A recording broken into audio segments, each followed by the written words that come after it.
Digital প্রযুক্তির নবম শ্রেণী স্কুল বুলেটিন তৈরি করা পদ্ধতিগুলো দেখানো হলো। প্রথমেই হচ্ছে গুগল ক্রোমে যে কোনো একটি ইমেল আগে সিলেক্ট করে নিতে হবে। এরপরে সার্চ বার যেটা আসবে, সার্চ বারে লিখবে গুগল সাইট লিখে ক্লিক করলে প্রথমেই যে গুগল সাইটের ওয়েবসাইটটি শো করবে সেখানে ক্লিক করবে। ক্লিক করলে আসবে ব্ল্যাঙ্ক সাইট, প্লাস চিহ্ন দেওয়া। এখানে ক্লিক করলে এরকম একটি পেজ আসবে, অনেকটা পাওয়ার পয়েন্টের স্লাইডের মতো। এখানে লেখাতে ক্লিক করে লেখাগুলো কেটে দিয়ে ওই বক্সের ভিতরে তোমরা টাইপ করবে নিজের স্কুলের নাম। যেমন এখানে লেখা হচ্ছে শিশুকুঞ্জ স্কুল অ্যান্ড কলেজ। এবার যে কোনো কাজ করতে গেলেই স্লাইডে প্রথমে লেখাটিকে আগে সিলেক্ট করতে হবে। এমএস ওয়ার্ডের কাজের নাই, সিলেক্ট করে এই লেখাকে বোল্ড করা, বড় করা, ছোট করা, ইটালিক ফর্মে লেখা, বিভিন্ন কাজ এখানে আছে। সিলেক্ট করে যদি আমি বিতে ক্লিক করি তাহলে লেখাটি বোল্ড হয়ে যাবে। দেখো এখানে সিলেক্ট করা হলো করে এর ফন্ট সাইজ যেটা, এটাকে ইচ্ছা করলে বিভিন্ন ফন্টেও লেখা যাবে। যেমন এখানে বিভিন্ন ধরনের ফন্ট আছে, ইচ্ছা মতো যে কোনো ফন্ট নেওয়া যাবে। এরকম ফন্ট যদি না হয় তাহলে লেখাটা এই ধরনের হবে। এরপর লেখাটার সাইজ নির্বাচন করা যাবে। সাধারণত এক লাইনে নামটা অর্থাৎ টাইটেলটা আনতে হয়, তাহলে দেখতে সুন্দর লাগে। সেই অনুসারে এখানে সাইজ দেওয়া হয়েছে 36 বা 48 এরকমটি সাইজ দেওয়া হবে। এরপরে নিচে এর নিচে যেটা দাগ থাকবে ওটা কালার সিলেক্ট করা।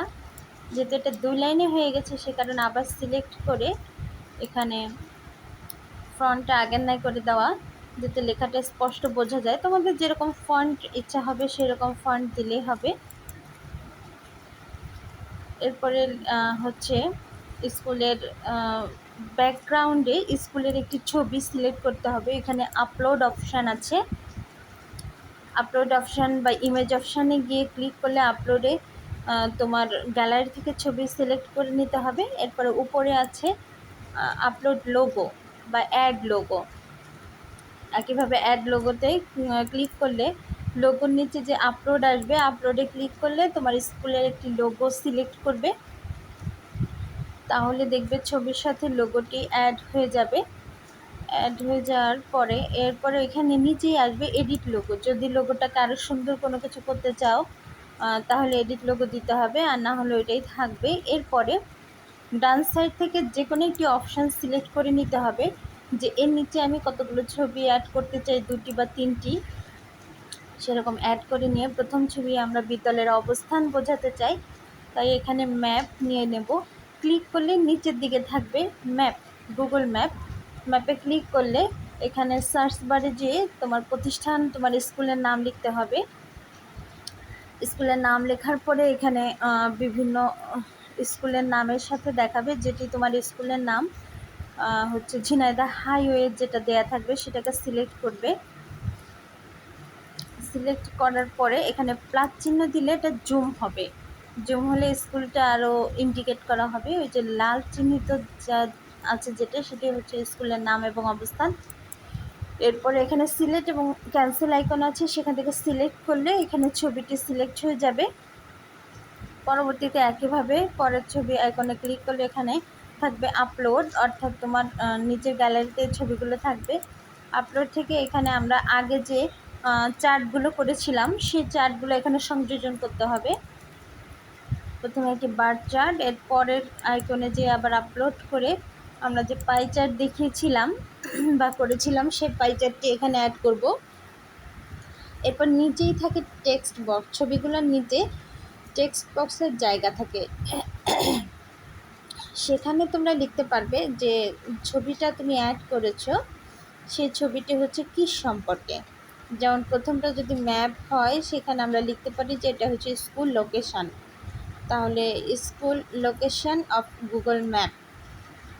এটাকে লেখার পরে লেখাটিকে সিলেক্ট করে এখানেও ফন্ট সাইজ নির্বাচন করা যাবে, লেখাটা বোল্ড করা যাবে, বিভিন্ন কালার দেওয়া যাবে।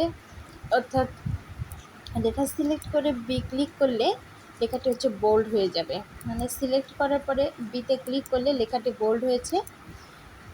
এবার সাইজ নির্বাচনের ক্ষেত্রে একটু সাইজ বড় করে দিলে লেখাটা স্পষ্ট বোঝা যাবে। এরপরে হচ্ছে পরের অংশে আর লেখা, অর্থাৎ পরের ছবির নিচে যে লেখাটা, সেইখানে টেক্সটে ক্লিক করলে আমরা যে ছবিটি দেখতে পাচ্ছি সে ছবিটি ছিল একটা বার চার্ট, যেটা হচ্ছে আগে ডাটা উপস্থাপন থেকে আমরা পেয়েছি যে ছেলে মেয়ে ইন্টারনেট ব্যবহারে পড়াশোনায় সাহায্য করে, বাবা মা তার সন্তানকে ব্যবহার করতে উৎসাহী কিনা, এর যে মোট উত্তরদাতার সংখ্যা, পার্সেন্টেজের সংখ্যা সেটা প্রকাশ করা হয়েছে, তারই একটি ছবি। তাহলে সেটা হচ্ছে আগে তোমাকে তোমার গ্যালারিতে সেভ করে রাখতে হবে। এরপরে এখানে লেখা কমপ্লিট করতে হবে bar chart of the data presentation. একই রকমভাবে ওইটাকে সিলেক্ট করে নিয়ে ফ্রন্ট সাইজ এবং ফ্রন্টে বোল্ড করে নিলে লেখাটি স্পষ্ট বোঝা যাবে। ঠিক পরের ছবিতে অর্থাৎ পাই চার্টের ছবিতে ক্লিক করে নিচে যে টেক্সট অপশন থাকবে সেখানে তুমি আবার লিখতে পারবে এবং সেখানে লেখা হবে pie chart of data presentation. লিখে লেখাটিকে সিলেক্ট করে বিতে ক্লিক করলে লেখাটি বোল্ড হয়ে যাবে। এরপরে কোনো কালার দিতে চাইলে আবার লেখাটিকে সিলেক্ট করে এর নিচে যেটা আন্ডারলাইন করা আছে ওটা মূলত হচ্ছে কালারের জন্য, তোমার ফন্টগুলো কি কালার হবে তার জন্য। এখানে বিভিন্ন কালার আছে, তোমার ইচ্ছা মতো কালার সিলেক্ট করলে লেখাগুলো কালার হয়ে যাবে।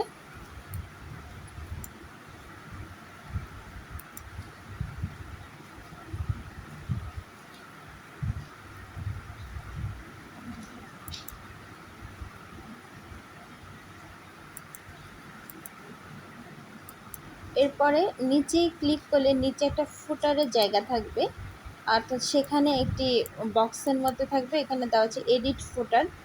এডিট ফুটার হলে বক্সটা এখানে থাকবে, থাকার পরে এই উপরে যেভাবে লিখেছো ঠিক একই রূপেই নিচে লেখা যাবে। তাও ফুটার হিসাবে আমরা এখানে লিখতে পারি যে শিশুকুঞ্জ স্কুল বুলেটিন, যেহেতু আমাদের মূল টপিকসটাই হচ্ছে যে তোমার একটি গুগল সাইটে বা গুগলের নয় আরও কয়েকটি ফ্রি সাইট আছে যে বিনামূল্যে ব্যবহার করা যাবে। সে সাইটগুলো যে কোনো একটিতে, তার ভিতরে অন্যতম হিসেবে ব্যবহার করা হয় সাধারণত গুগল সাইট এবং একটা ব্যবহার করাও সহজ।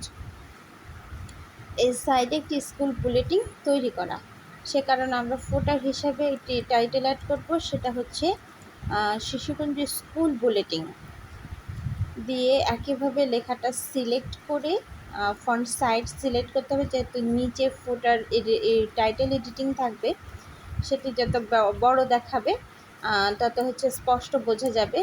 তাই এটিকে আগে সিলেক্ট করে ফন্ট সাইজ নির্বাচন করা হবে। ফন্ট সাইজ একটু বড়, যেমন এখানে 36 বা 48 দিলে এই বর্ডার লাইন থেকে বাইরে 2 লাইনে চলে যাবে, তাই 36 দিলে 1 লাইনে থাকবে। এবার আবার সিলেক্ট করে এর নিচে আন্ডারলাইনে আইকনে ক্লিক করলে এটা বিভিন্ন কালার হয়ে যাবে এবং বিতে ক্লিক করলে লেখাটি বোল্ড হয়ে যাবে। এভাবেই মূলত তৈরি হয়ে যায় তোমার স্কুল বুলেটিন। এখন দেখা যায় আমরা যে ছবির নিচে টেক্সটে লিখেছি তার উপরেও একটা টেক্সটের জায়গা আছে, জাস্ট সেই জায়গাটা ফাঁকা রাখলে এখানে ওই স্লাইডে ক্লিক টেক্সট এডিট লেখাটি দেখা যায়। সে কারণে আমরা এখানে সংক্ষেপে ছবির নিচে যেমন আমরা লিখি চিত্র, এই একটা বিষয় থাকে সেরকম আমরা লিখে দেবো। যেমন এখানে চার্টের নিচে লেখা, একটা নিচে লেখা ছবি বার চার্ট, আর পাই চিত্রের নিচে আমরা লিখতে পারি পাই চার্ট, এবং স্কুল যে ম্যাপ সেটার নিচে তুমি লিখতে পারো স্কুল ম্যাপ বা গুগল ম্যাপ। এভাবে লিখলে তোমার যে পেজটি রেডি হয়ে যাবে বা স্লাইড রেডি হয়ে যাবে সেটি হচ্ছে তোমার স্কুল বুলেটিন স্লাইড।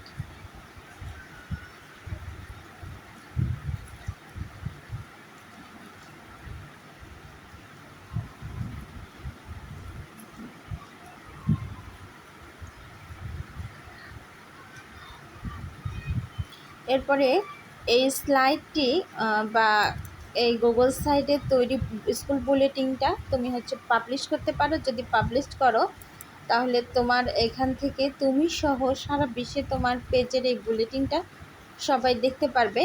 এখানে একটি পাবলিশে ক্লিক করলে একটি ওয়েবসাইট চাইবে।